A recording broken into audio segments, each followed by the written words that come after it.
जाधवांची कन्या भोसलेंची सून, जाधवांची कन्या भोसलेंची सून, शिवरायांची आई भाग्य कोणते अजून. हिंदवी स्वराज्याची पताका नभी अभिमानाने डोलते, हिंदवी स्वराज्याची पताका नभी अभिमानाने डोलते. नीट लक्ष देऊन ऐका, मी जिजाऊ बोलते, मी जिजाऊ बोलते. आमचा जन्म जाधवांच्या घरी झाला.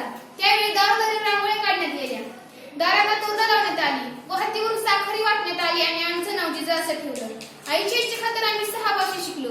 शिवबराज आहे आमचं सर्वात धाकटं रत्न. अनेक कठीण परिस्थितीवरती मात करत आम्ही त्यांना घडवले.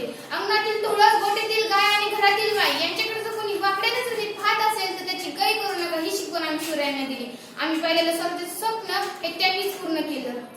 ज्यावेळी शिवरायांबद्दल बोललं जातं, एक होते राजे शिवाजी, भीती नव्हती जगाची. एक होते राजे शिवाजी, भीती नव्हती जगाची. परवा नव्हती परिणामांची, साथ होती आई भवानी व जिजामातांची.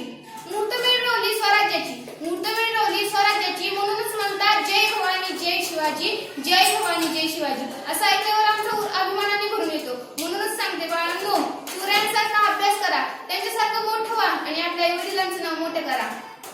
धन्यवाद.